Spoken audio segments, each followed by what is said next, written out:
Hey guys, how are you? How are everyone? I hope everybody is fine. Just give me a moment and we'll start. Need to adjust my voice. All right. Unlike last time, I'll be closely monitoring my Q&A section. If there's any problem with the screen getting stuck or you not being able to hear me clearly or any question in between, just feel free to publish it in the Q&A section here or in the chat window. All right. Okay. Yep. Just a minute more and we start.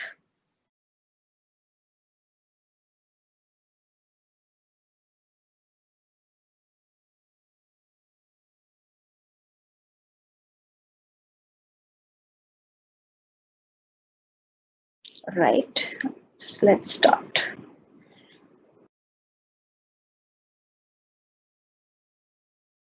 Okay. All right. So as you know, I have been asking for your inputs over the last couple of weeks about the sections or the concepts or specific algorithms, modeling techniques that you would like to cover.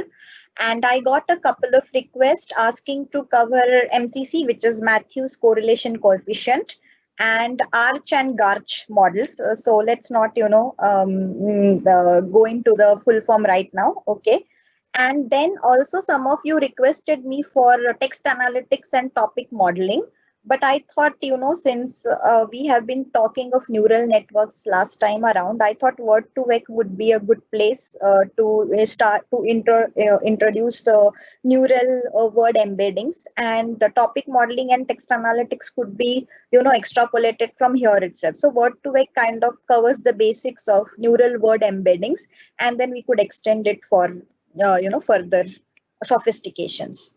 All right, I have been providing links for demos which are already there. So Python notebooks, Jupyter notebooks, which are already pre-coded, and I'll be forwarding including the links for those pre-coded and even to my own GitHub repository right here. And we will also do kind of code review. So what libraries for to use for Arch and Garch, or what libraries to use for Word2Vec and stuff. But mostly it will be conceptual. So codes are there. But rather than walking through the codes, we will just see what high level what the code libraries do, and I'll be embedding the links and sharing the GitHub repo codes for each of these approaches. Right, so let's jump in.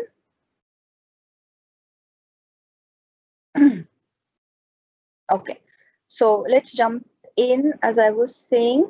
Sorry. Yep. So why Matthews correlation coefficient? All right, so before we go into the concept of Matthews correlation coefficient, we need to know where and why it is used, and what is its application, what are its advantages, and its precursors, like what brought into Matthews correlation coefficient in picture first, right? So just jog your memory, go back, and we went to our very first lecture where we discussed about classification clustering techniques, right? So of course, the most preliminary and the basic classification method that we all know and we all employ regularly is the binary classification, which means you will have to classify either as yes or no, or A or B, or X or Y, something like that. And when we are talking of classification, we are talking of, actual, like predicted and actual. So actual vis-a-vis the predicted. What was actual, what was the predicted? Is the predicted equals to the actual? Is the predicted not equal to the actual? And that gives us the concept of a confusion matrix. Confusion matrix, just look at the diagram here, okay? So when we see that these are the predicted values, predicted positive, predicted negative, actual positive or true positive, and true negative, right? So which means when you look at the green things, it was predicted positive and it was actually positive, which means, let's say I'm trying to classify something as, a set of people, patients, as healthy or unhealthy. So predicted was also healthy and it actually was also healthy. The patient, the classification. It was predicted positive. So the patient was predicted positive, but actually he was not. So that's a false positive, right? Then the patient was really not healthy. Okay. But yeah, here. So patient was really healthy, but he was classified as not healthy. So that's a false negative. And a true negative is the patient was actually not healthy, classified correctly as not healthy. So that's a true negative. So TP and TN, the true positive and true negative, are the green results which are like the correct classification. The other two are incorrectly classified. So they were not the case and they were put into that category, right? So basically, when we talk of classification algorithms, we talk of these four values: TP, FP, FN, TN, right? And we already have a lot of matrices for that. Okay, so matrix to compute the effectiveness of the classifier which we are using for binary classification. So let us look at few of the existing classification metrics which are used to test the effectiveness of the classifier which we are using, and that will bring us to the Matthews correlation coefficient, right? So the matrix which we have already, the scalar matrix, are accuracy, recall, precision, and F1 score. So when we already have these four, why do we need to turn to MCC? All right. So let's look at that. Why do we need to turn to the MCC?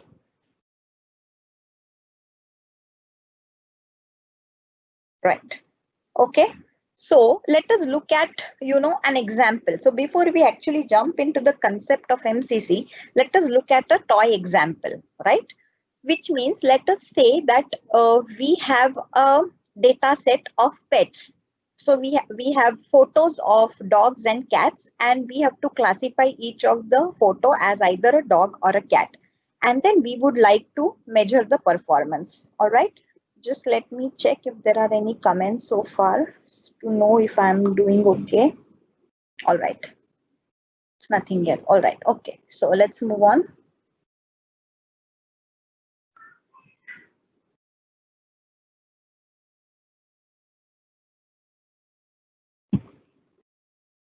Okay.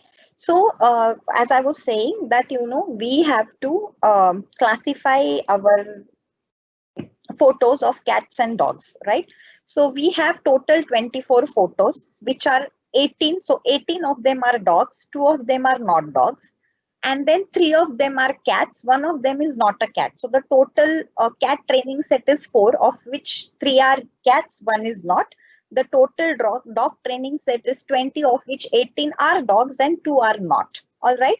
And then this is what, so let's say we have a classifier in place, and we have already trained our model, and now we are predicting. So this is the result which we are getting. All right. The result which we got here is the confusion matrix, which told us that, so we have classified this as following. All right. So which are 3 of them correctly classified as, 1 of them correctly classified as cat, 3 no, 18 of them correctly classified as dogs, 2 no. Okay. And our positive is dog. So which means dog classified as dog is a positive. Dog not classified as a dog is a negative. All right. So dog is a category positive, cat is a category negative. Just remember that. Just remember this thing. Now, when we look at the definitions of precision, recall, and F1 score, what are they? Okay. So let us quickly go back to our FN, the confusion matrix. And when we look at the precision, what is precision? Precision is the proportion of true positives out of all the detected positives. So which means all the positives, so 18, okay, and actual ones are 21, okay, and then we get a precision of 86%. Recall is the number of true positives that are correctly classified. So just, input the terms in the formula, and we will get the figures. So which means recall is 90%. And F1 score is the harmonic mean of the precision and recall. The formula is given here. It is 2 into precision into recall divided by the total precision plus recall. which we get at 88%. Okay, and then we just give ourselves a pat on the back, saying that it is a fantastic classifier wherein the precision is high, the recall is good, the F1 score is like 88%. F1 score is actually a metric to test the effectiveness of our classifier. So when it gives you 88%, you can absolutely, claim yourself that you have a fantastic classifier at hand. But have you?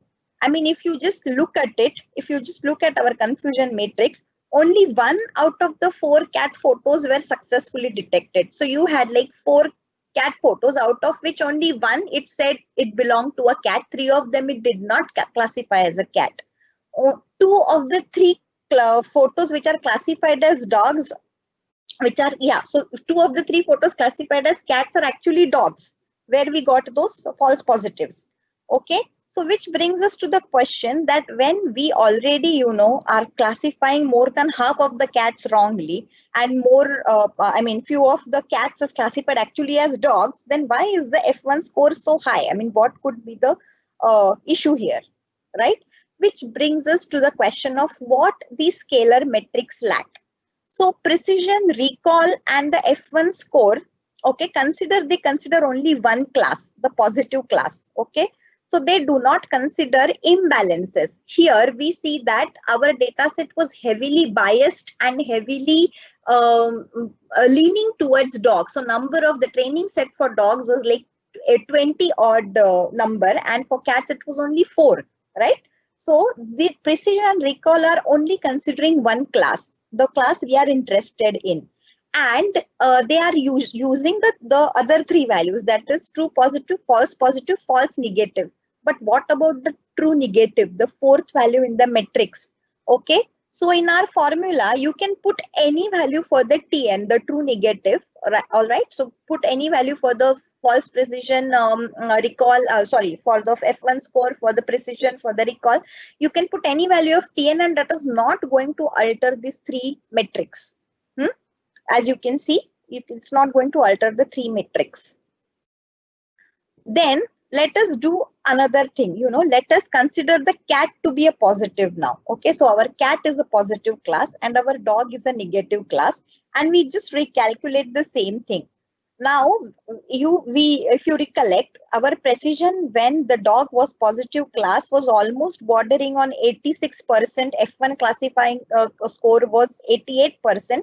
And now when you flip it and make the cat as a positive class, you can just see how the precision drops. 33%, recall 25%, F1 score is only 29%, which means we can conclude that our classifier is terrible at classifying cats. Well, it's not that case actually. It's not terrible at classifying cats. It is because, our data set is heavily imbalanced. Now, there is a 4th metric also, which is called as accuracy. Just let me see. Okay, so still good. We can still see the content. All right. And yep. So there is another metric which is called as the accuracy. Now, what does the accuracy do? The accuracy is the proportion of the samples that are correctly classified. Okay, so which means the correct classification are the green ones, right? So, and the 18 true positive and the 1 true negative. Okay, so which means when you look at that, you are seeing that 19 of them are correctly classified and divided by the total. Okay, so accuracy 79% here in our case. So can that be the metrics? Because as we were saying that true negative was totally neglected by the other 3, recall, precision, and F1 score. Now accuracy does consider the true negatives as well, right? But then is that our salvation metric here? Let us see. So accuracy we get is 79%. Okay. Yeah, accuracy 79%.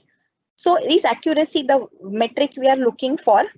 Now, when we see that 90% of the dogs are correctly classified, which means you had around 20 photos and 18 of them you classified correctly. So 90% of the dogs are correctly classified. but you had 4 photos of cats and only one of them was classified as cat correctly, which means it's only 25% for the second class.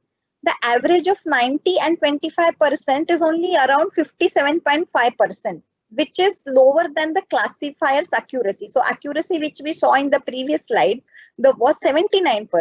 But when you consider it for the individual classes like dogs and cats or whatever the classes we are looking for, healthy, non-healthy, okay, so cancerous, non-cancerous, malignant, non-malignant, those kind of classifications, we see that when we average out, it is almost only 50%.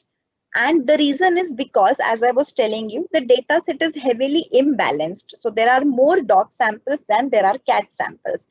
What do you do when your data set is imbalanced? And that is when, when the other metrics like F1 or recall or precision or accuracy, they could kind of give false boost to our classifiers and give us false results about the accuracy, about the efficiency of our classifier.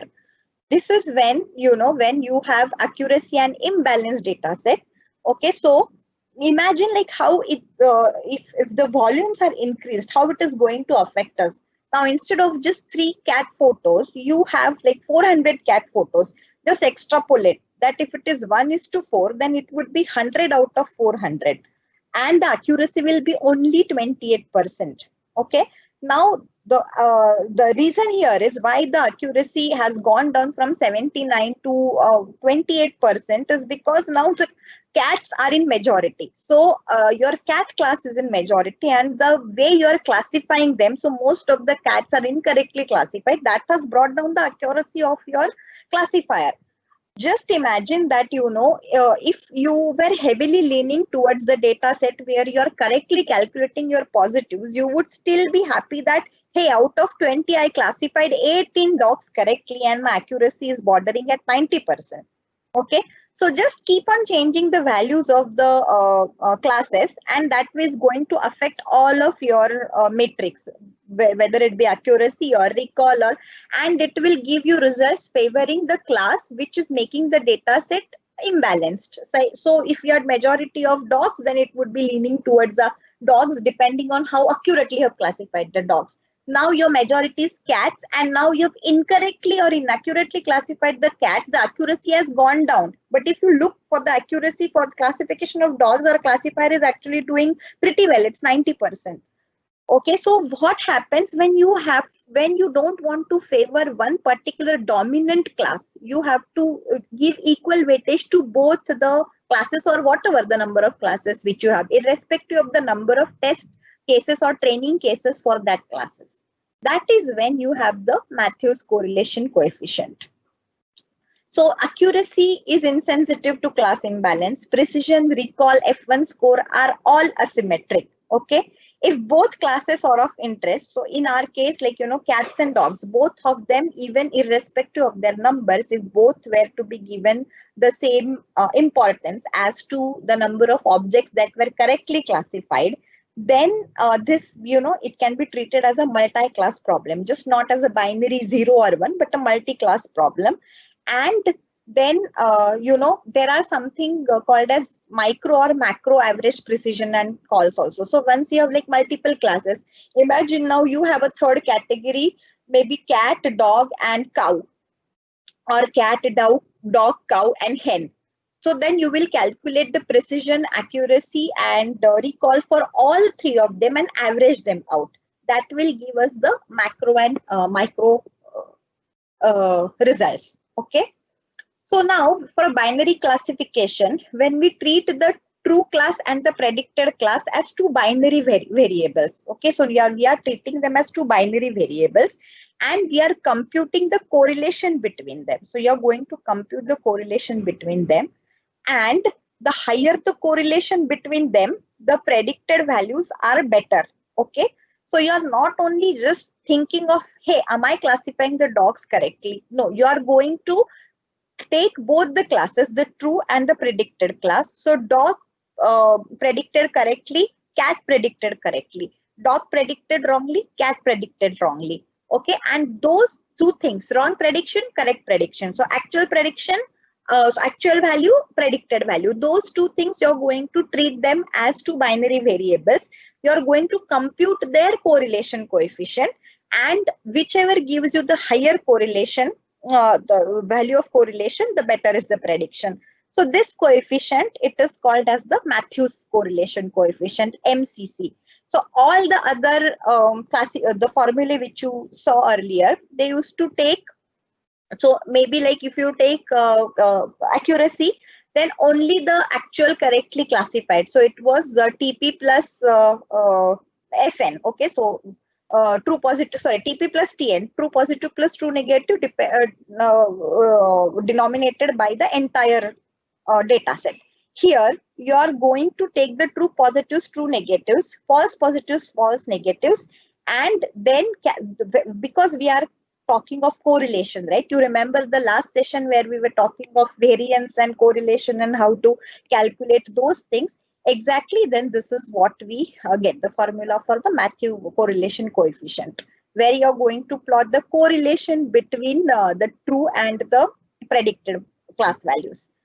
And when you substitute the values, okay, when you substitute the values, then so let's say, all of the values you are classifying correctly. So all dogs classified as dogs, all cats classified as cats correctly. That is going to give you a perfect number, which is 1. Okay, because it's a correlation coefficient, right? It will always vary between -1 to 1.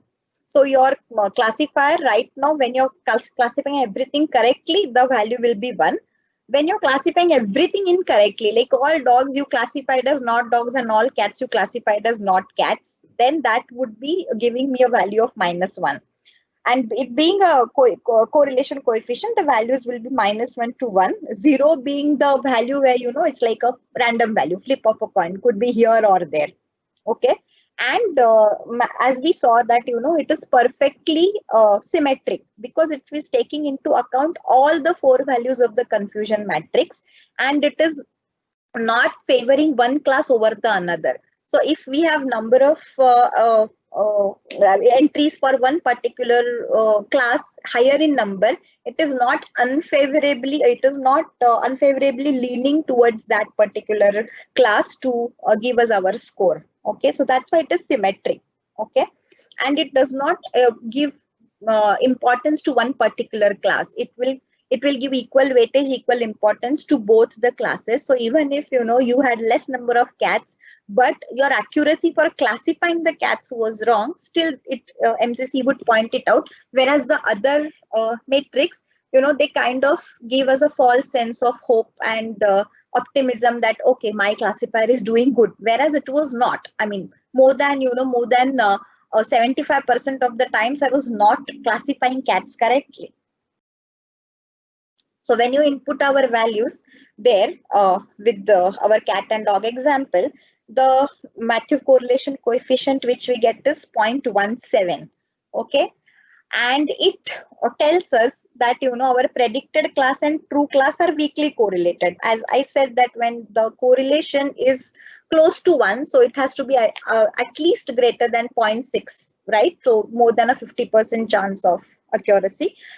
But this is a weak correlation, and that is because our data set is not balanced. It has a lot of dog observations and very less cat observations, and it is unfavorably presented. All right. So, the Matthews correlation coefficient you can get from the sklearn library here. Okay. And when you are passing on, so this is the class 1, class negative, class positive. Okay, so class cat and class dog, or whatever, like you have multi-class, you can keep on adding, and these are the values of the confusion matrix. So this is the true positive, true negative, false positive, false, true positive, yeah, true negative, false positive, false negative, these 4 values. And once you input them and you are calling the Matthews correlation coefficient here, you are going to get this values about 0.169, which rounded off to 0.17. Okay, so it's not a very good data set here you have. So you know that your classifier is not doing really well.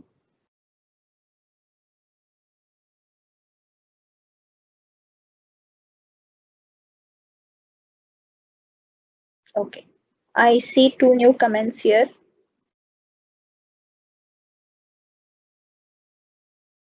Yes, yes. What metric should be considered when we have imbalanced classes? Absolutely.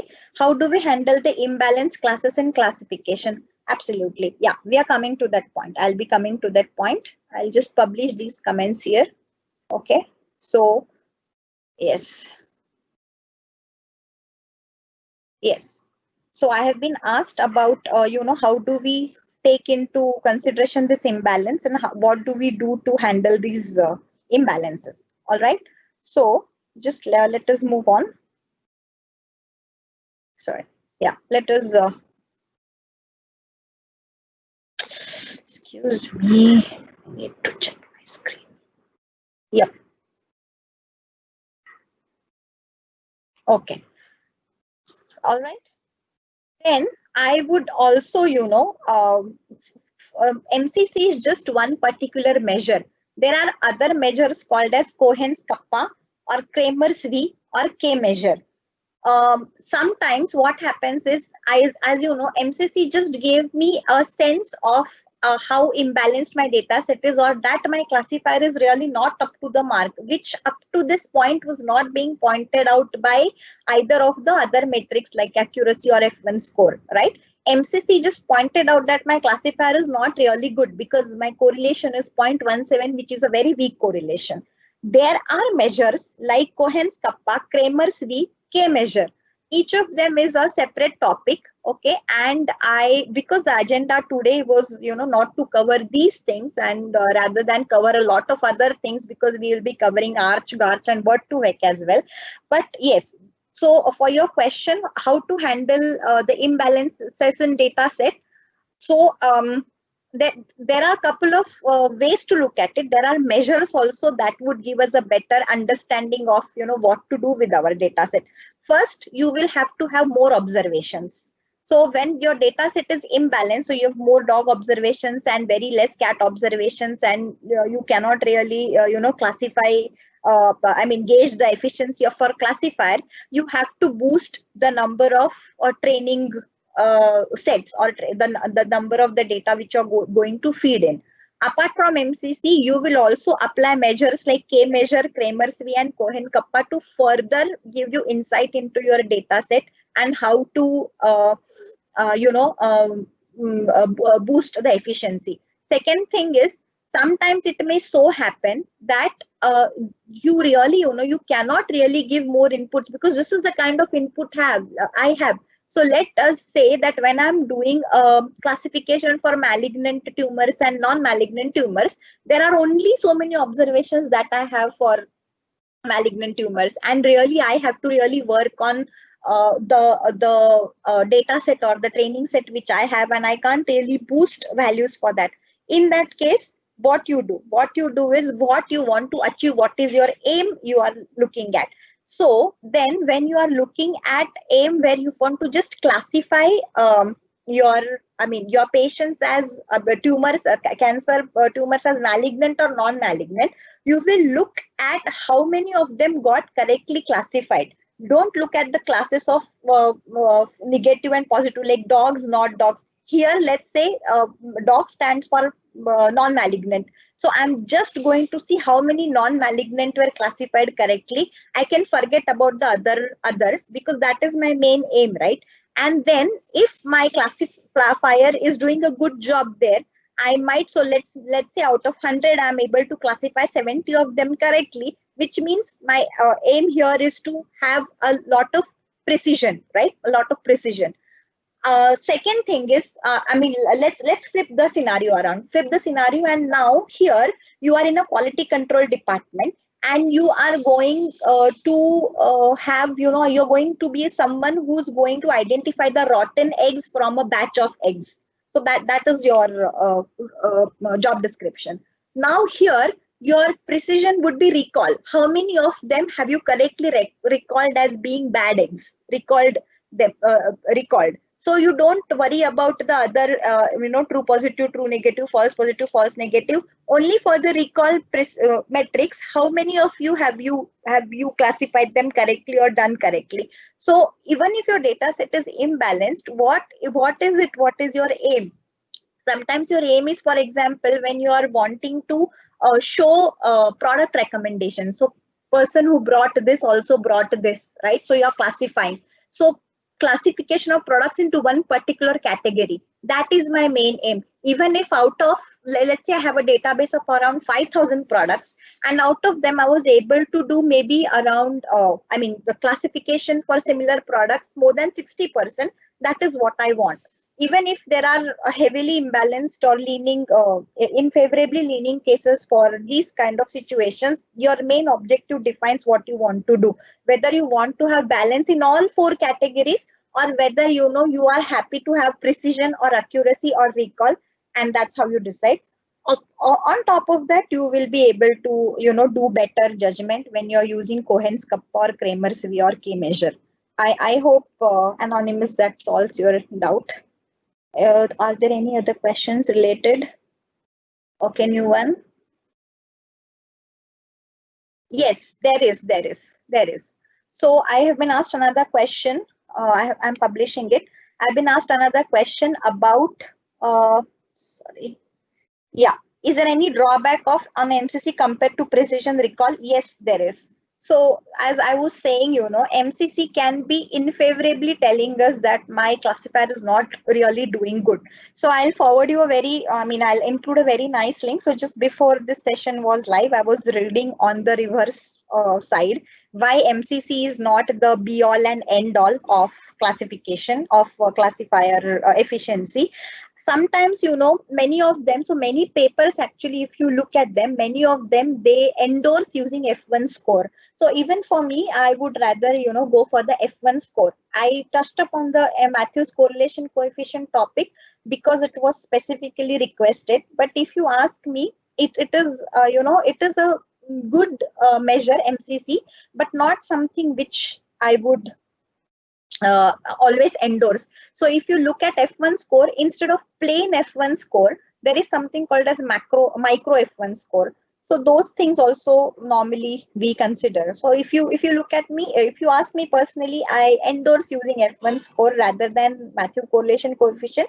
But again, I will reiterate that it depends on what your objective is, what you want to. You just want to check the efficiency of your classifier irrespective of the classes you are having. So you had 18 cats and 20 cats, 18 dogs and like 1 or 2 cats, and then you wanted to check that how correctly I am classifying even for the minority class. MCC is just going to point that out, right?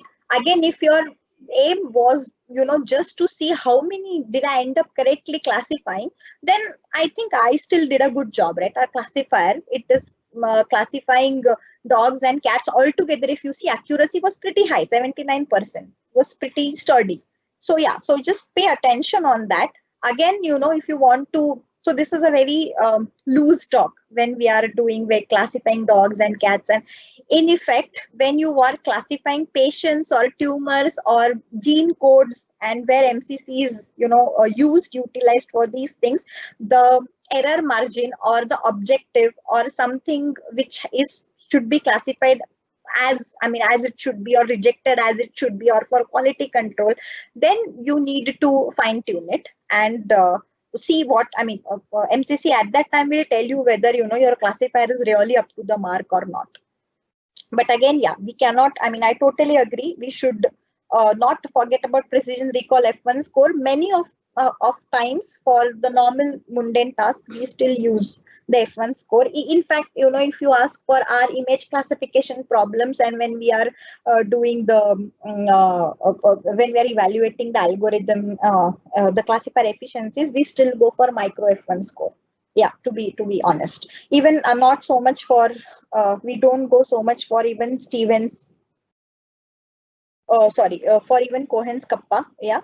So yeah, so that is my personal take on it. I introduced Matthew correlation coefficient because it was requested, and again, I find very little documentation or awareness about MCC. So I had also heard of MCC, but not really advocated its used or used it myself. I hope that clears the question.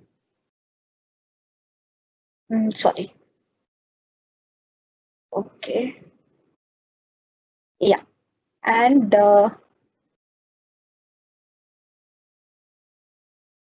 okay, so let us get on. Right. Here. Okay, and now the second question that was asked for me. So for Matthew's correlation coefficient, right, before I move on to the time series, for I want to advocate reading for beginners, like, who are not very clear with the concept of the confusion matrix or would really want a graphic introduction to these things. So please go to this website. They have a very nice a quality control example. As I was talking about eggs, and you have to modify and sorry, you have to actually monitor the rotten eggs and stuff like that.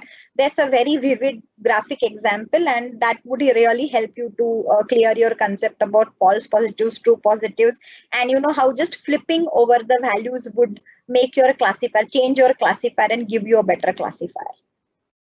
Okay. So the second question which was targeted and which was asked of me was to have time series models using Arch and Garch. Okay. So before we move on to those Arch and Garch concepts, for Matthew's correlation coefficient, I don't, see any point of having a demo as such, because it's just a formula that you need to import from sklearn library, right? And I mean, just plot into false positives, true positives, false negatives, true negatives, your confusion matrix, and you are set to go. If you want to have better measures like Cohen's kappa or K measure and all, we can surely discuss on that. You just let me know, like I have been asking you comments for future topics, and we'll surely include those things as well. So let us move on to the time series. People who attended the last lecture the last time, we talked a lot about time series. So we had a full session on LSTMs, which had talked about the variation with respect to time, and why we have back propagation and how it remembers and stuff. So yes, so these two, Arch and Garch, are time series concepts, and especially when when you have to predict financial data, for example equities or SPX earnings and those things, then it is these Arch and Garch concepts come in very handy. So before we go into that, what does it mean to have stationary data? Okay, so you look at the data here, and the variance as you see here, so the values, of course there are peaks and troughs, right? But those are constant over a period of time, the peaks and troughs. So let's say this was a period of maybe rainfall every or let us say this is a period of summer vacation every year, and every year in summer vacations I see a rise in the sales, and maybe this is the period of let's say rainfall monsoon, okay, where I see a drop in sales. So there is variance, but that is constant. Now if you look at the graphs, the variance itself are a function of time. There is no discernible pattern that we can find in all the three graphs. Okay, so the covariance of the ith term, okay, and the term before that. So let's say at covariance at time t and before the time t minus 1 at that is a function of time. Okay, there's no discernible or there's no authoritative way in which I can conclude that, okay, yeah, so at particular, let's say the sales will be high at the time of summer season, and maybe there is a drop due to some particular, and that there's a seasonality or there is a particular pattern. It's not stationary data. The variance is a function of time, and it keeps on showing some or the other pattern with that varies with time. It's a function of time. So when it comes to data like this, what would you do? Now sometimes even if there is a little variance in the data, that could be smoothened out by taking a log of logarithmic power of those, and you can smoothen out the differences. But when there is a wildly fluctuating data and there's no pattern as such, and how do you predict, and especially for financial markets, for financial data, this is what you're going to expect. And then if you just go in on one particular drop or one particular, so let's say you have a peak here, and then if all your algos catch this peak and start optimistically predicting that this is an upward trend, just imagine that next day it is going to plummet like anything, and what would happen to all the positive markers which you highlighted in your market review, right? So these are the potential drawbacks. What happens if you are not catching the variance, and you're not, and this is where the Arch and Garch models come. Now, before we go into the Arch and Garch, there are precursors to that. So, like how for the MCC we saw the precursors, the existing metrics, and then the people who request for time series concepts, I am sure that you must have heard of ARIMA or AR or MA, which is auto regressive, then moving average, then auto regressive integrative moving average. So ARMA, ARIMA, all these models. Okay, so we will first go to this concept before we go to the Arch and Garch concepts. Okay, so let us come to the first step, which is AR, auto regressive models. Okay, when you say auto regressive model, then it is so you just look at this picture here. We'll come back here, and you see that you're going to predict the next variation depending on the previous. So next, not variation, the next value depending on the previous value. You're going to establish some kind of relation between the way in which the values have been varying, right? So that is when you're going to see autoregressive model, is that an order one regression model. So at time t, what you're going to predict is what was the value of time t minus 1 plus some noise. So remember, when we were talking of LSTM, we were also always talking of errors, we were talking of weights. So W is the white noise, right? It is a noise which is introduced. A is the weight. Xt minus 1 is the value at time t minus 1, and xt is the value of time t. So when we are going to use autoregressive models, when your future prediction is going to depend on a previous value and there is a discernible pattern to it. Okay, so you could this is the power. This is called the power. So order one. This is the order one regression model. Okay, so it could be an order P. So normally, if you look at the way in which is represented, depicted, it is given AR of P. So autoregression to the power of P. So basically the concept of autoregressive model is, when you go back, forget about these two things. These are totally wildly varying. But now when you're here, you absolutely see an increasing trend here, right? So maybe this was one particular peak in one particular year for, let's say, your bonus schemes, and it has been going on increase of bonus. I'm being very optimistic. So now in 2020, it's going to plummet. But yeah, let's say this was the company bonus scheme, and you can see an increasing trend for particular years and some downward trend for some particular years. But then going on the previous trends, you can predict the value of the next peak, right? Because there is some particular pattern here which it is following. That is when you are going to have a autoregressive model, where at some point t, you can use the previous value t minus 1. It just the previous value, right? What was the value before that or before that? So back propagation through time, no, this is not LSTM. We're not back propagating through time and remembering all the past values, just the minus 1 value, and then that would give us our autoregressive model prediction. Okay. When you talk of moving average, so they are very similar to the AR models. So they are autoregressive models, but instead of predicting the next value, they are going to instead of predicting the next values, like depending on the past observations, these are going to explain us the errors, right? So let's say it is what it is going to do. So it is going to calculate your errors. So maybe my actual was this, predicted was this, actual is this, predicted is this, and the margin of error or the shocks that you're going to get. Okay, the moving average model is going to plot that. Okay, so which means at time t, okay, at time t, this is going to calculate the errors and the shock, predict the shock which could be introduced by the error due to my difference in the actual and the predicted one.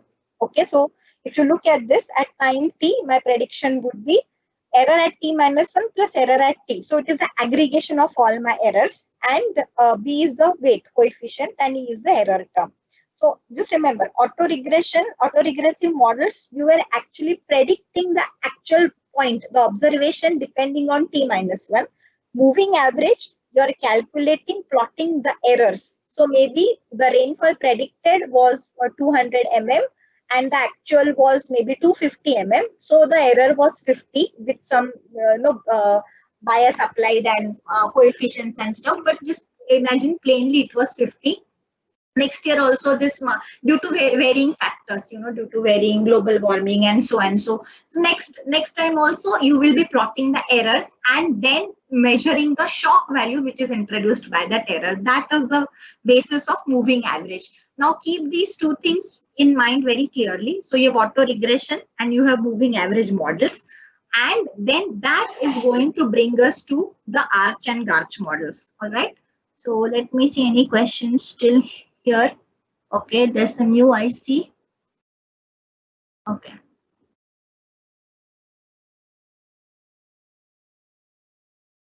Okay, there's no new one. All right. Okay. And oh, sorry. Yeah. And okay. So this is what the moving average model is.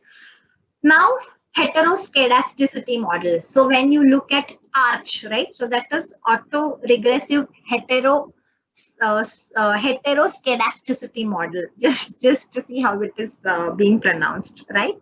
Heteroscedasticity. So AR stands for auto-regressive, right? And then C stands for conditional. H stands for heteroscedasticity. And Garch, which is general Arch. So general autoregressive conditional heteroscedasticity models. Now we saw that AR and MA, which is autoregression and moving average, are able to model certain time periods well. Okay, so when you have, as I was saying that there are consistent variances, but those variances itself are a product, are a function of time. So they are consistent across times. Either it's an increasing trend, either it's a decreasing trend, and the variances also are, in accordance to the time factor. Then AR and MA will be able to predict these things. But when you have really volatile models, volatility with no variations or wildly varying data values, then that time you will consider heteroscedasticity. So because volatility clustering, because of volatility clustering, your AR and MA won't be able to give perfect predictions or even close predictions, and that is will bring us to conditional heteroscedasticity. So it exists basically in typically in financial markets because the asset returns are volatile. Okay, and when you look at financial markets, it's all a collection of random variables. So which means it is wildly volatile, which is again you term as heteroscedastic. Okay, and again it is a function of time. So at what point of time your markets crash or go up or behave exhibit varying behaviors, that is again a function of time. Now you imagine a scenario when your equities are dropping off suddenly. The market goes into a panic mode, and then when you have algorithm trading going on, so you have algo versus algo trading, and you have automated risk systems. So then they will kind of reassess their position, and then they would give trends for leads for a sell off or a buy back and sell off or hold, okay, on particular bonds or assets or those financial terms. Yeah, so then So what happens is when there is a sudden there is sudden increase, okay, in that variance, then which will also lead to a further increase in the sell-off period. Okay, so increased variation is a conditional to an initial sell-off. That's why we are saying that it is a conditional heteroscedasticity, right? So which means these are non-stationary series of data, the ones which we saw earlier, where there was no there was variance also, and that variance was not even a factor of time, but it was exhibiting different values at different points of time, and it is not constant, so which means it is non-stationary. And ACF plots, which are the correlation plots or autocorrelation plots. So when you plot the autocorrelation plots, we when you plot them, you will still see that the varying correlation that you can see as a kind of maybe white noise. So you can see that, oh, these correlations, these wildly varying correlations are maybe a type of noise, and maybe I can remove them.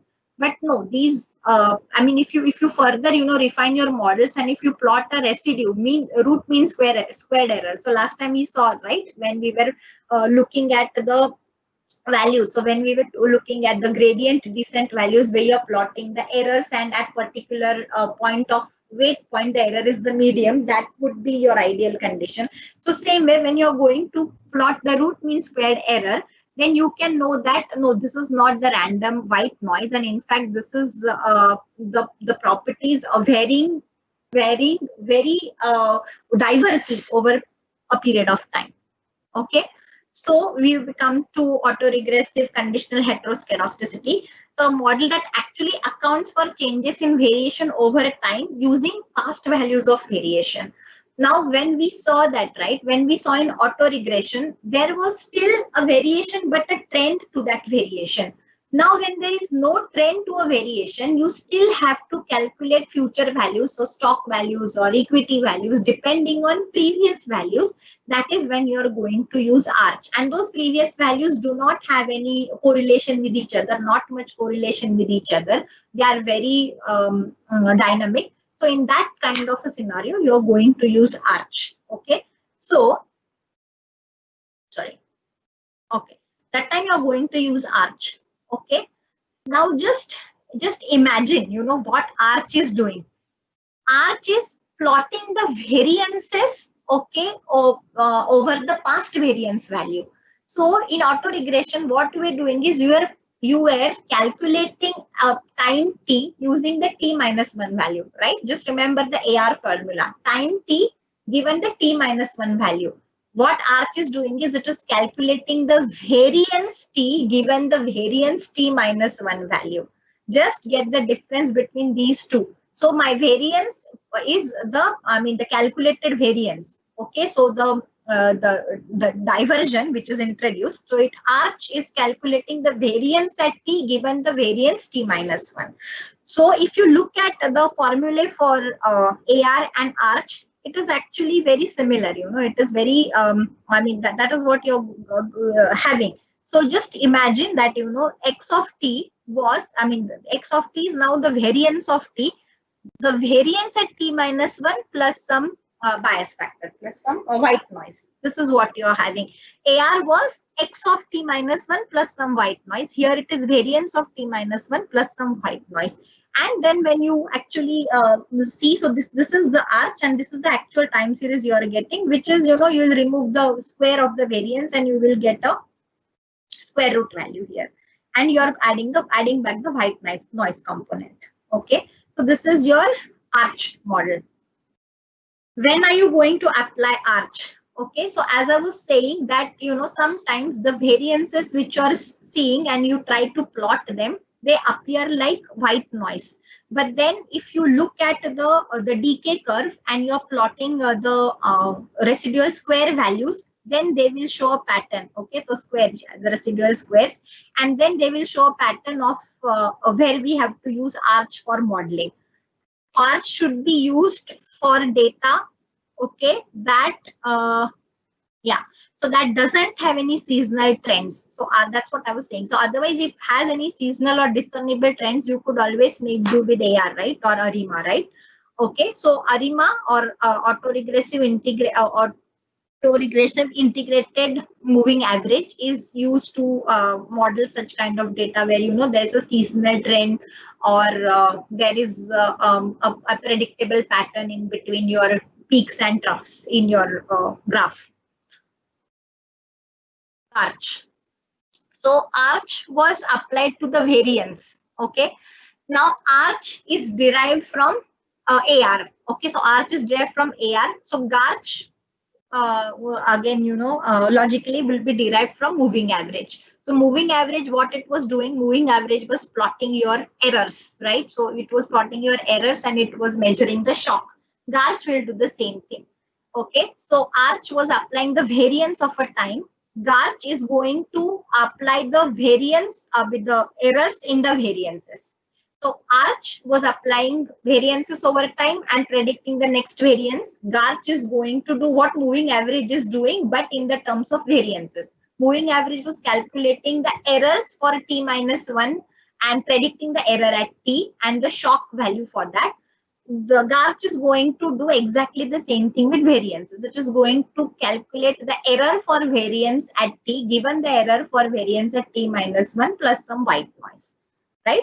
So this is what your Garch formula will look like. Your Arch and Garch models are available in Python Scikit library. Okay.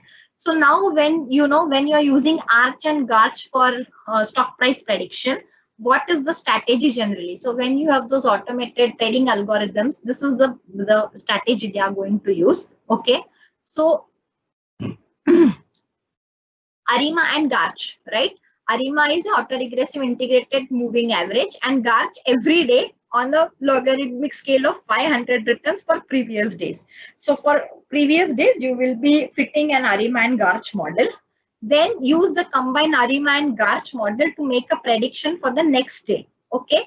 If the prediction is positive, okay, buy the stock, and if negative, short the stock at today's close. If the prediction is the same as the previous day, then do nothing. So this is, what our actual use case is. That is what our trading algorithms do. The stock price prediction algorithms do.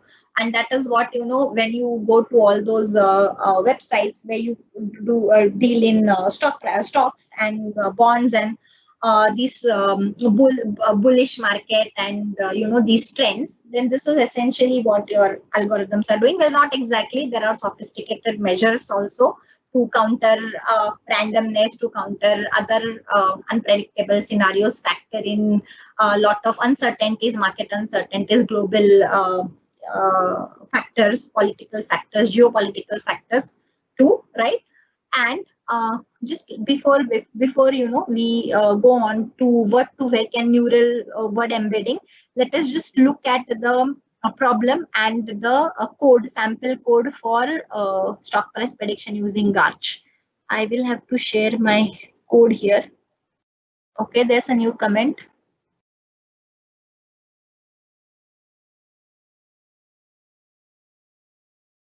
Are the slides hung? I don't think so, because using Arch and Garch was the slide which is being shown here, right? The Arch and Garch is the slide which I'm showing here, and yeah, so I don't think it's hung.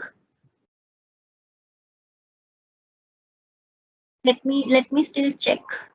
Maybe I'll just stop sharing and share again.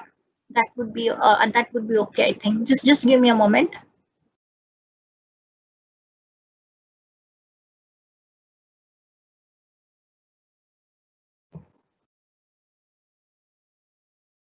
I think it is good now because I'm sharing my desktop.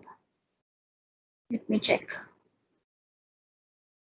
Yep, I think so. Yes.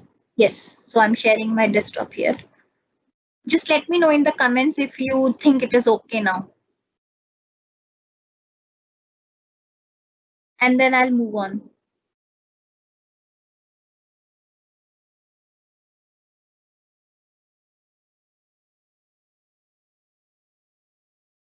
Okay, so assuming that you can still see my slides and they are not hung, I would move.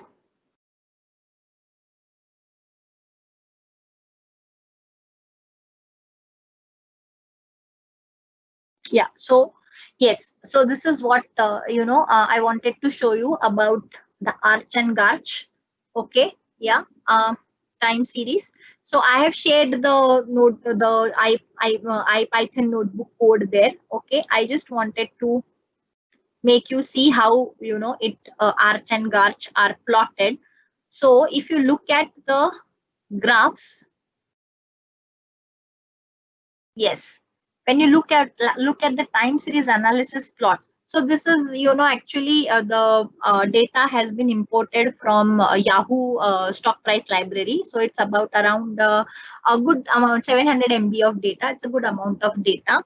And for all those, we have to follow all those data points you are given. You have to predict the stock price for the next 10 days. So this is something like the Kaggle competition which I was discussing with you guys previously, where you have to predict sales for 28 products across different stores. And I had also embedded a link for one of the Kaggle notebooks. So this is the same thing. Given the stock prices trends for previous days, you have to predict for the next 10 days. And the time series analysis plot, if you plot it, you don't see any pattern. Even if you take the log power of the uh, uh, series, you are not going to see any discernible pattern here. And these are the autocorrelation and so ACF and PCF plots, partial autocorrelation and correlation plots. All right. And when you go on, and when you're plotting it, when you're plotting those things, okay, so you can see that here if you see that this could, you can say that maybe there was some particular white noise here, and if I remove that it would be gone.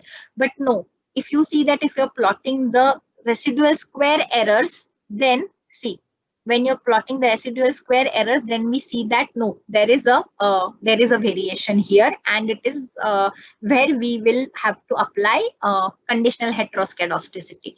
And you are going to get the values for that from the library called as Arch. Okay, so you have Arch underscore model for that, and you can also get it from NumPy. Okay, so there's a library Arch. There is also a library for I think you will also get it in Pandas. Pandas also has Arch. Okay, so this is how it is plotting the correlation coefficients and making the graphs. And then we are actually, so yeah, this is what I was, Arch model. So this you will get it in a library Arch, and this is how you are going to fit the model. And first you call the model, you will fit the model. Okay, and then after fitting the model, you are going to make predictions for that model.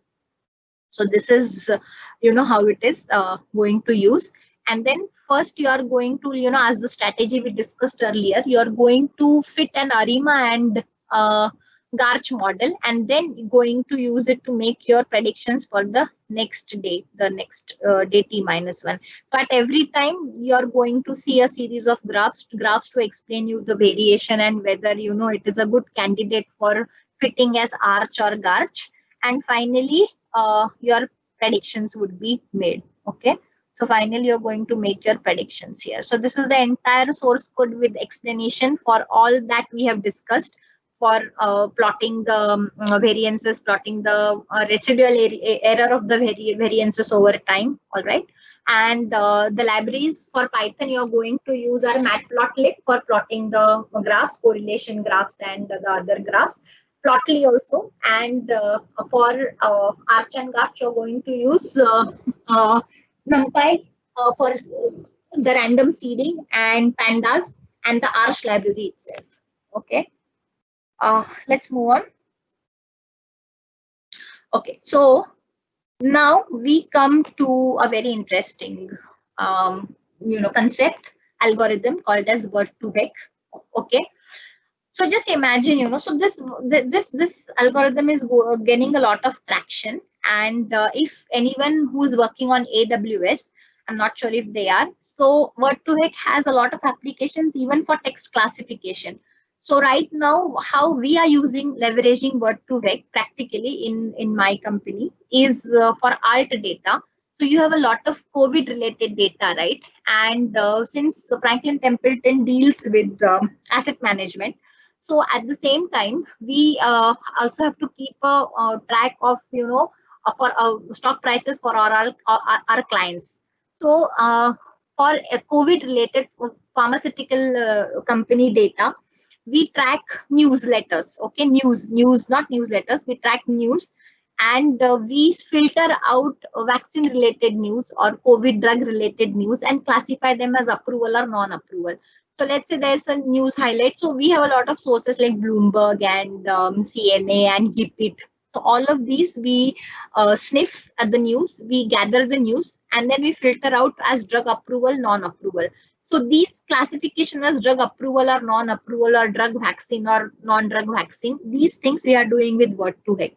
How we do that and how these neural word embeddings are done. Let's deep dive. Word2Vec is a very powerful library, and just remember the concepts which we discussed last time for neural networks. This is a neural network, a two-layered neural network. So you have an input, you have a hidden layer in between, you have an output. It's simple to the point that if you recollect the discussion on neural networks which we had, there was there was an input, and then it was being transformed using some sigmoid or tanh function or some ReLU. In Word2Vec, there's no such thing. You have an input, you have a weight, a bias in fed to the hidden layers, and just output. There is no tanh or sigmoid transformation or filter applied. All right. In the process of transmitting itself between hidden layers, the neural network trains itself to give us word vectors.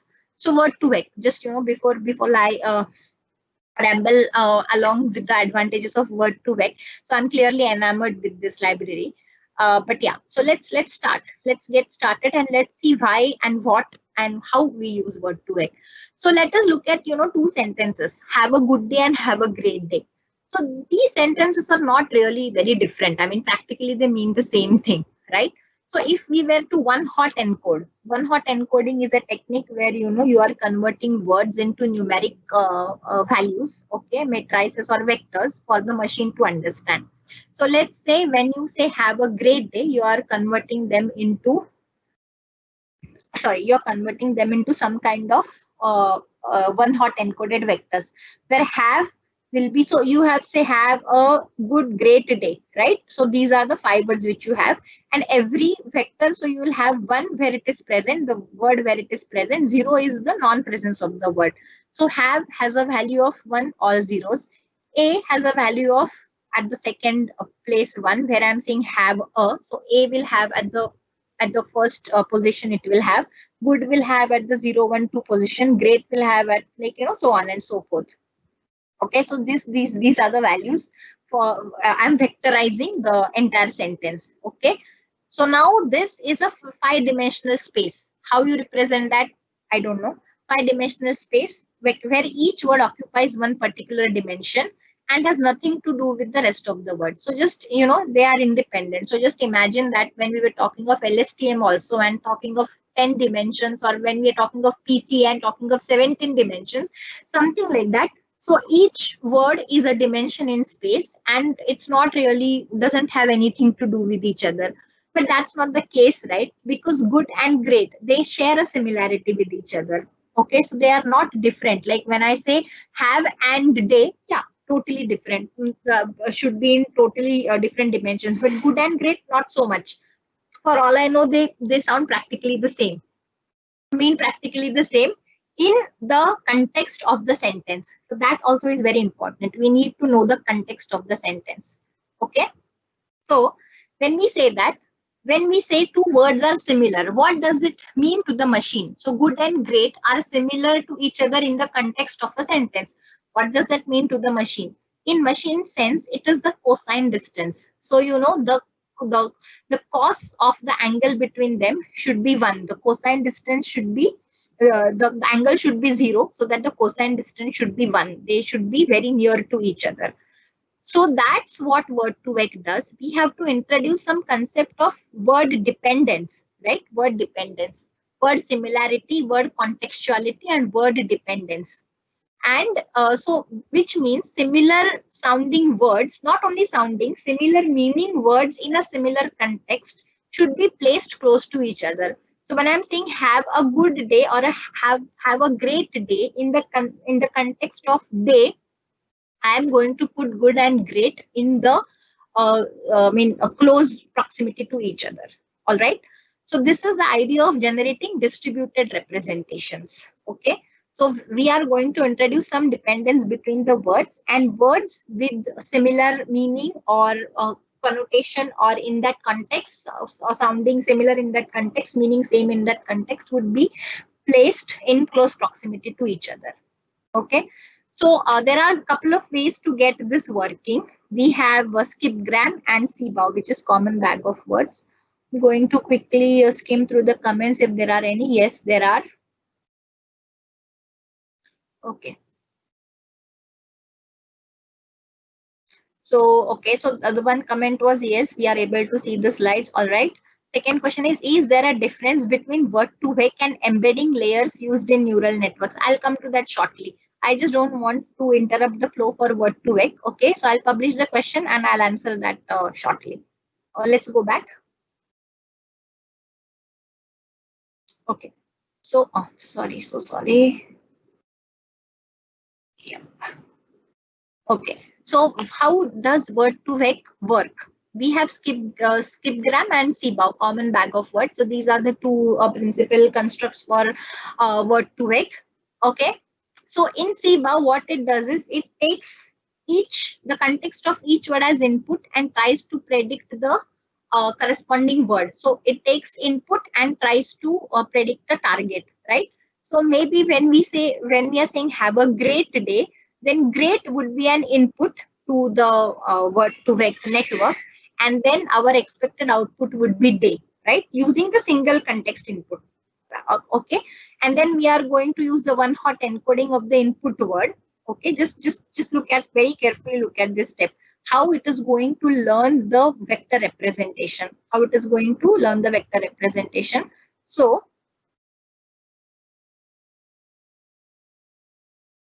how it is going to learn the vector representation. What it is doing is we will use the one hot encoding of the input word and measure the output error, okay, compared to the target word.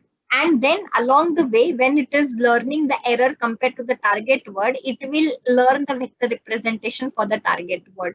So when I'm saying have a great day, then one hot encoding for the predicted one, like the day, then that is how it is going to measure, it is going to pass through the hidden layers. Each hidden layer is going to give me a prediction, and then along the way it is going to learn the vector representation of the target word. This is how CBOW works. So if you are putting it diagrammatically, this is your v dimension vector. So x1, x2, x3, it is some a dimensional vector. Again, if you were paying attention to the working of neural networks, we know that we have a weight and a bias assigned, right? So in the hidden layers, we will have a weight assigned, and these hidden layers will make their own predictions. Okay. So WVN is the weight matrix that maps the input to the hidden layer, right? And then W-NV is the weight matrix that maps the hidden layer to the output. And finally, output layer is also a vector, B-dimension vector. Okay. What the hidden layer does, as I was saying, the hidden layer is not going to do any activation like sigmoid or tanh, to plot any variances or have any weight error kind of descent graphs. So the hidden layer, what it is going to do is just copy the weighted sum of inputs to the next layer. Okay. The only thing, like the output layer, it is going to have a softmax calculation, for the optimization of the output. Okay. And as I was saying, that on the way it will learn the, okay, just to, yeah, on the way it will learn. Okay, in skipgram model. So skipgram model, you see that it is just a flipped version of your ngram model. So CBOW model. So CBOW model was, your input was here, you had your hidden layer here, and you had your output here. The one which we saw was like only one particular word, right? same way you could have really, like n number of words, the input, the target word into the neural network, and the model output C probability distributions. So this is, a flipped version of your CBOW. In CBOW, you gave the input word and you predicted the target. So you gave great and it should predict day as the particular, output or the target. Here, you're inputting the target. So you're going to give day to it, and then it will give you probability distribution of where it should be. Should it be at the before good or great? Should be at the end of the sentence? Should be the first word of the sentence? So it is kind of going to give you that. I hope people who are familiar with the NLP concepts, skip gram. So when you say skip gram, right? Skip gram, n-gram. This is like how many words are you going to embed together. So when I'm saying trigram, okay, trigram is 3 words clubbed together. So when I'm saying a quick brown fox jumps over a lazy dog, right? So then it is going to be grouped into THE. Then quick will be QUI, then QUIC, then QUICK. Okay, so that will be the grouping threshold. So trigram, n-gram, bigram. Okay, so skip gram model is used, and you can specify the gram there, the number of letters in which you want to group your models for training.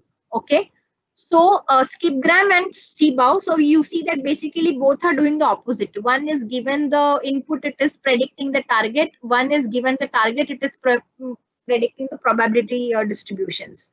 Okay, so in both cases, the network is using backpropagation to learn. Of course, like, if you remember, because it's a type of neural network and it has to remember the context of the word. When we were talking of LSTM, it is going to remember the context in which we are speaking, so that it knows what word to come next or what sentence will be coming next.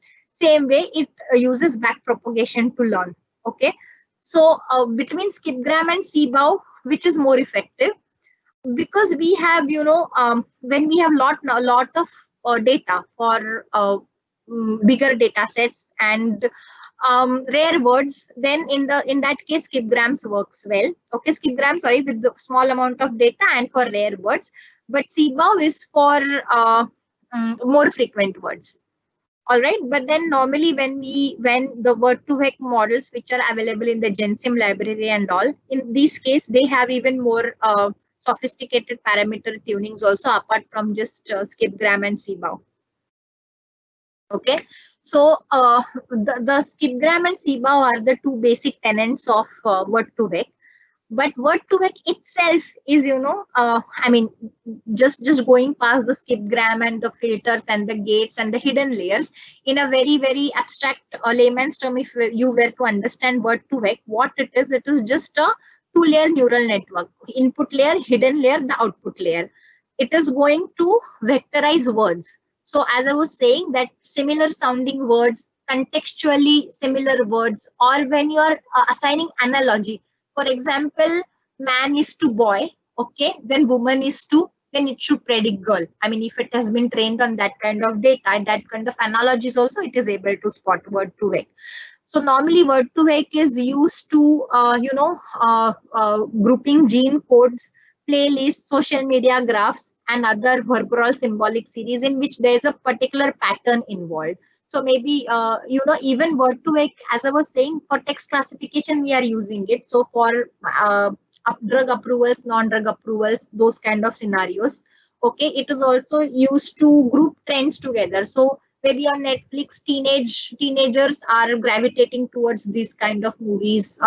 One particular, so now during the period of lockdown, what are the kind of movies that people are showing more preferences to?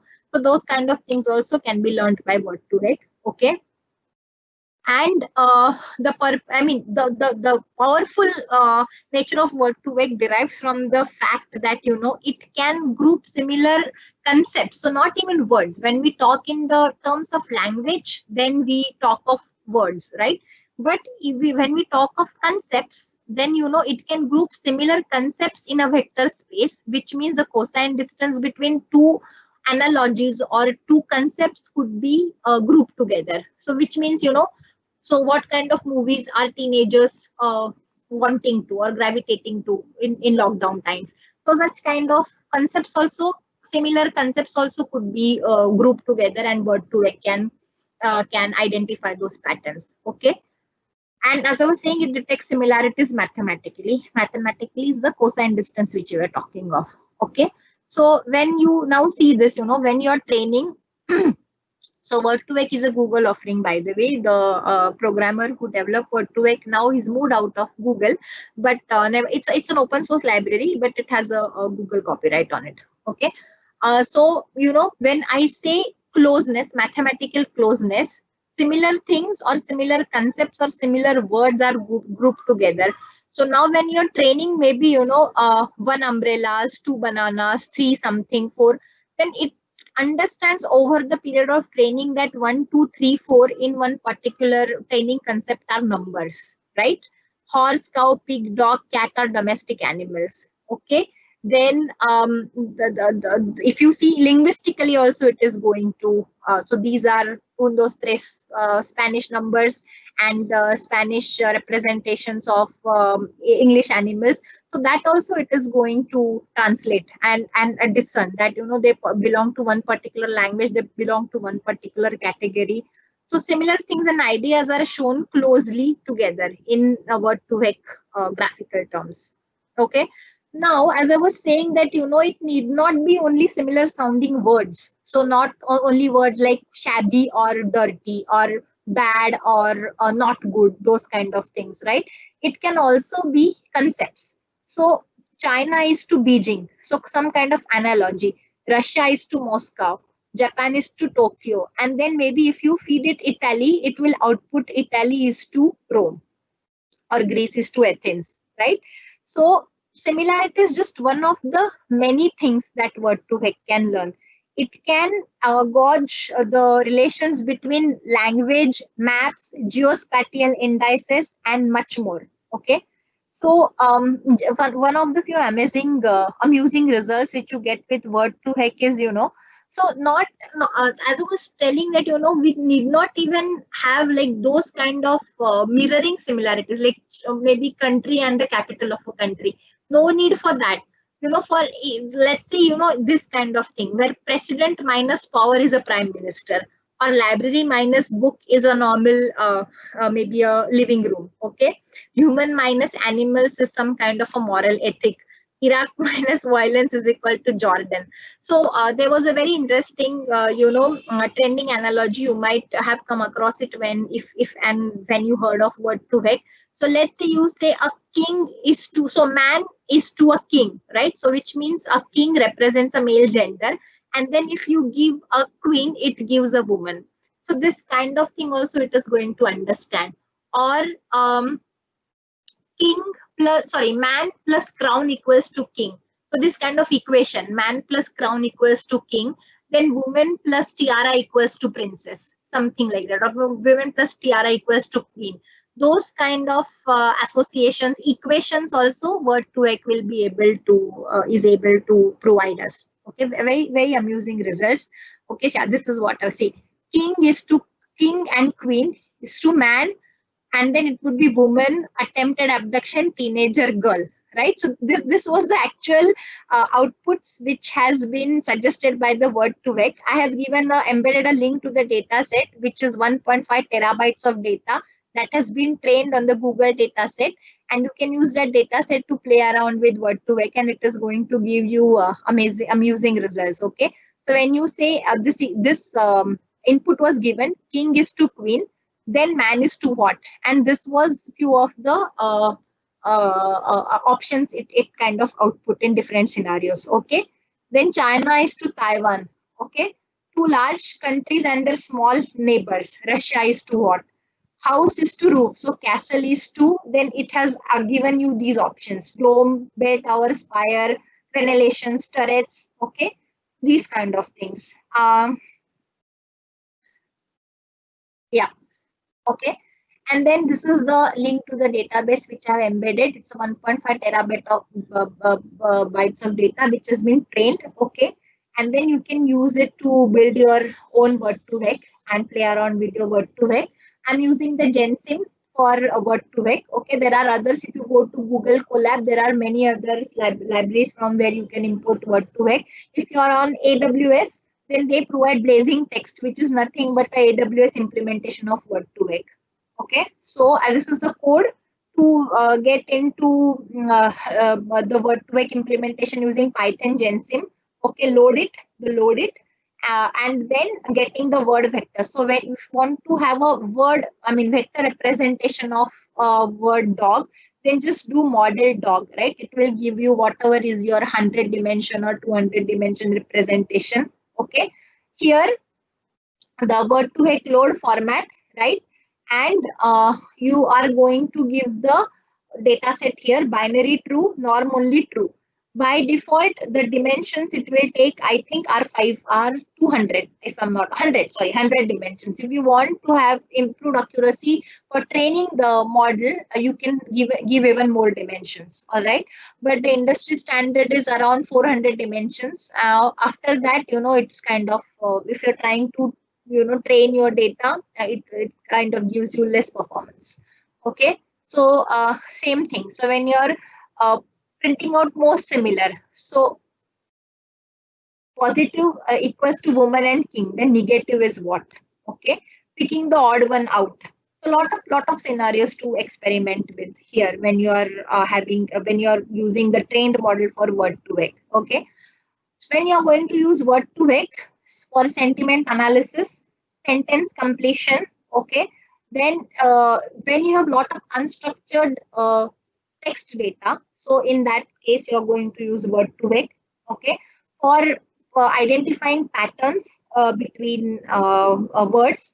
And then again, given a tag, you could also explore similarity. So we have these blogs and we have Stack Overflow, right, where each of your questions has a tag. So let's say your tag is machine learning, or your tag is Python, or your tag is artificial intelligence, your tag is Azure. So depending on the tag, identifying the relevant questions, grouping the relevant questions. So that is also one of the very useful and very advantageous usage for Word2Vec. Okay.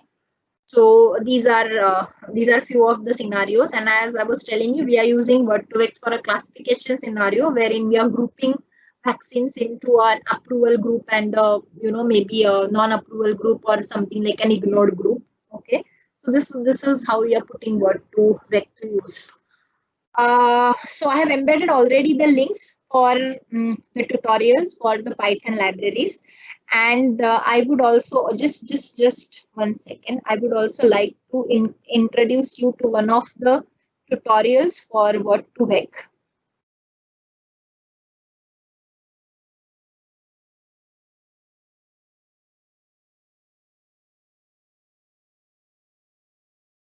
I'm sharing my desktop, right? Okay.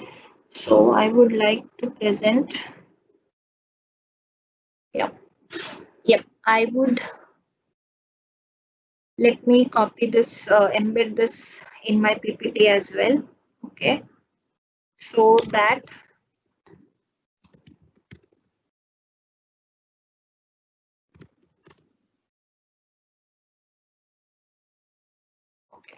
yep. And moving back here.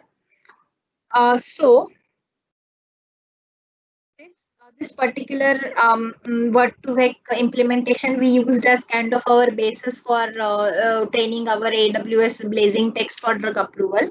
So what this Word2Vec code sample code is doing for beginners, you can just it's a pretty neat IPython notebook to play around. Okay, so here what it is doing is they have collected hotel reviews.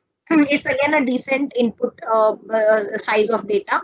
So hotel reviews where when you find them in agoda.com, or where customers have given reviews for the resort stay.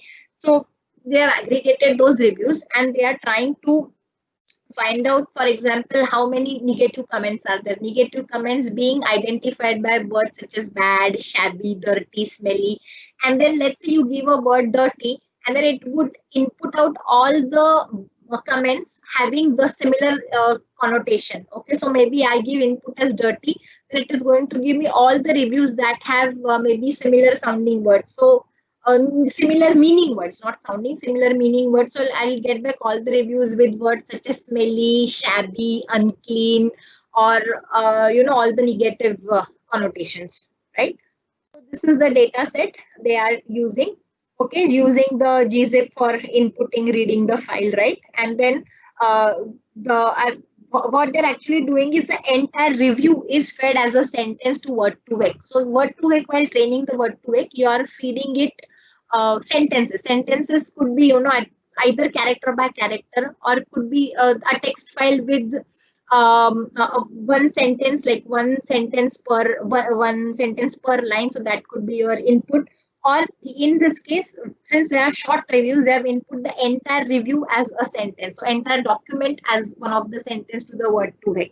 Okay, and so you're reading the all the files into the list.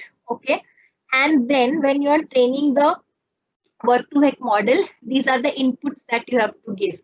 So size 150, window 10, minimum count to workers, and iterations. Iterations is the one we talked of last time also. Epochs. For how many epochs are you wanting to train it, so that it will keep on reworking on its accuracy. Okay. When you talk of size, it's the dimensions you're going to give. Okay. So this is very simple, where you are again using the GenSim library, gensim.models, Word2Vec, give the documents, okay, the size, window, minimum count, workers, and iterations. And some of the results which you get from that. So when you want to output something similar to dirty, see, then it has given you all the words and the cosine distances. So when you say filthy, its cosine distance is 0.87, which is, it's very close to dirty. Okay, similarly for stained, grimy, disgusting, that looks pretty good, right? So when you look at the word polite, so polite, you have courteous, almost a 90% similarity, which is correct. Cordial, friendly, professional, attentive, gracious. Then you output similar to France. Okay, then it will output countries, Canada, Germany, Spain, and give the cosine distances. These are nothing but the cosine distances. So the probability, so the distance of how close, the probability of how close that word is to the input word, right? Similar to shocked. Okay. Now, when you this was the words you are outputting. Now you can also output the similarity. So similarity between the word dirty and smelly will output the cosine distance. So they are 76% similar, which is quite.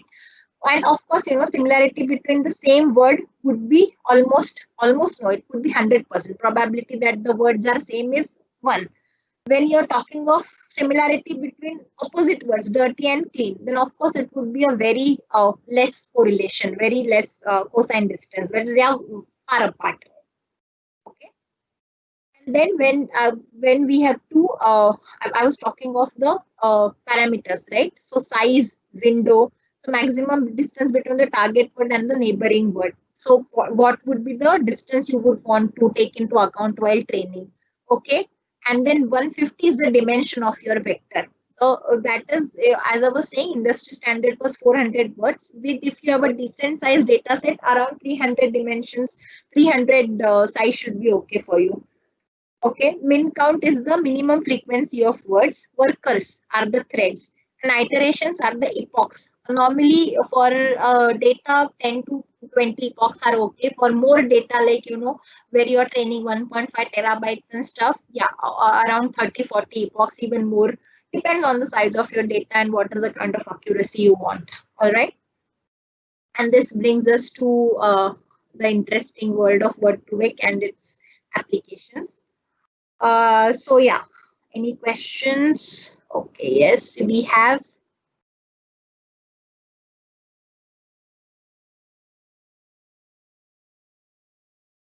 Okay, so among the questions that have been asked, similarities are automatically learned by Word2Vec for new data. There are two things in Word2Vec also, supervised learning, unsupervised learning, right? In supervised learning, what you see the Google data set which you have, the Google data set is pre-trained.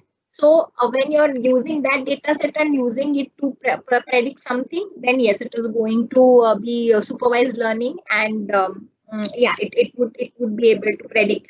But for new data, So if you're going by supervised learning and you're going to input something which has not previously been seen by Word2Vec at all, then it is going to rely on its previous learning and try to output something, right? Yeah, so similarities is automatically learned. Yes, when you're talking of unsupervised learning. So in our case, where we have both things working for us, whether drug approval and non-approval.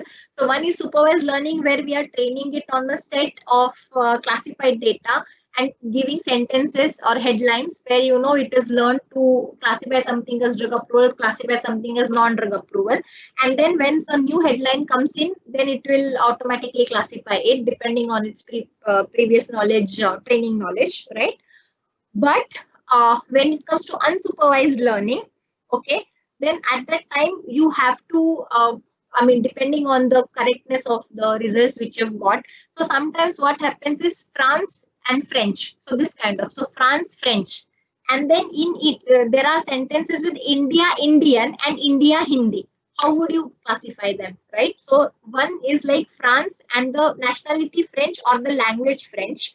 One is India and the nationality Indian, India and the language, the major language Hindi, for example. That's the one of the major languages there.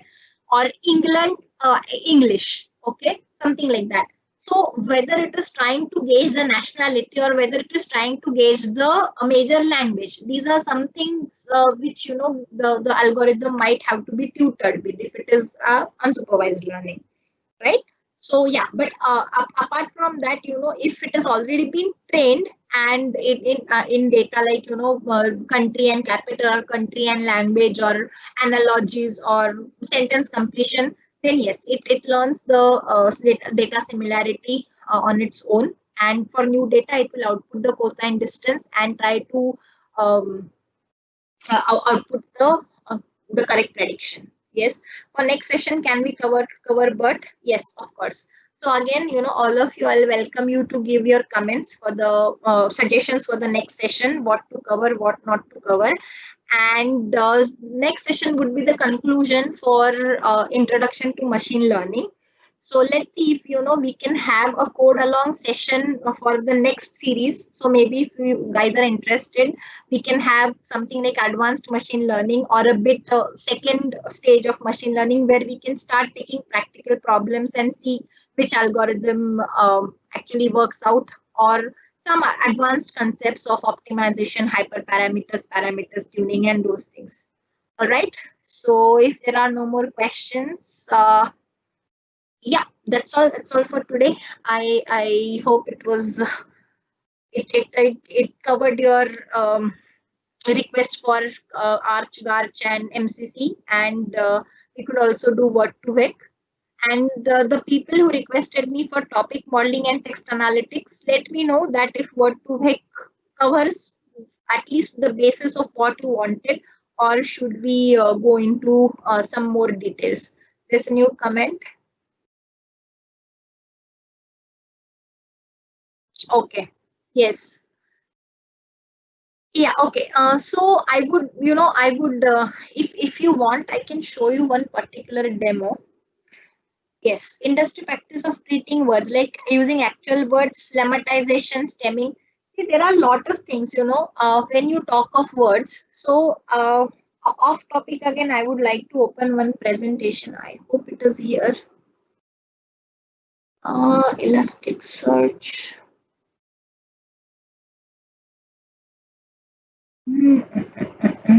Sorry, it's not here. Yeah, okay, Elastic, yes. Okay, so if you look at this, how words are categorized. Okay, I hope that this idea will clarify it for you. Okay, yeah.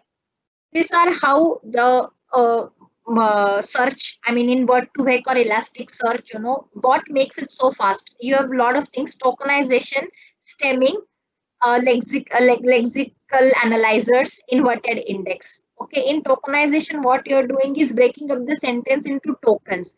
So emerging market funds are picking up. All of them are tokenized into different words. Okay.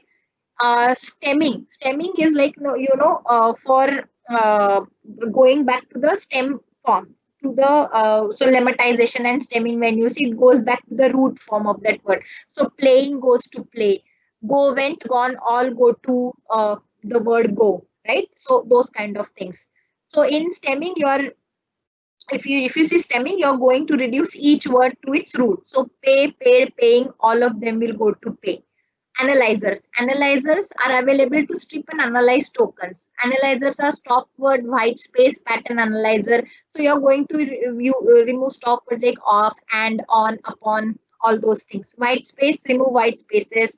Lowercase analyzers. Okay, pattern analyzers. Pattern analyzers is, if I have something like uh, my document names are going to start with always like with a particular underscore character and then the document name. So those kind of pattern analysis I can train it on. And inverted indices. Inverted indices is what you have the TDIDF, inverse document frequency. So words are stored. So this is, for example, you have 3 documents here. Avengers is the highest grossing movie. Captain America is the first Avenger. Captain Marvel is a superhero. Then how it is going to store the term and the document position, like how you look up your dictionary, right? So I want to find a particular word in dictionary, or in one particular white paper. I go back down to the bibliography, to the references. I search for that particular word, and then I go to the page in which that word was being mentioned when I'm searching for words in white papers. So same way, that is the inverse document frequency, inverted document. So when, for example, now when I'm searching for the word, so I'm searching for, so this is how it is, indexed, Captain Marvel, superhero and stuff. And so now when I want to search for one particular word, Avenger, Captain America, then it would return me the most probable document in which I'm going to find this term, depending on the frequency in which the term occurs and the position in which occurs in the documents. Yeah, so while we are on that topic, yes, that is how it does. It is lemmatization. It is lemmatization, stemming, analyzers, everything, a lot of things.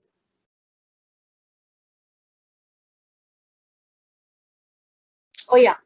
Is there a difference between word2vec and embedding layers used in neural networks? Yes, of course, because as I told you that, in neural networks, in Word2Vec, you're not doing any TANH or any kind of activation functions not used in Word2Vec. You're not doing that ReLU, TANH, Sigmoid functions. In other neural networks, like last time we saw LSTM, there were a lot of, the input gate, the hidden gate, the output gate, and filters were applied to make decision, to see which has to be remembered, which has to be discarded, those kind of decision making. Yes, slightly different, but overall the working remains still the same. Like it was an input and then and back propagation through time, so that it has to remember, what is the context in which this word was used. So Word2Vec also remembers the inputs over time, right? But slightly different in the sense that, it doesn't have those activation functions for all those error reduction and the gradient descent and those things. I hope that is clear.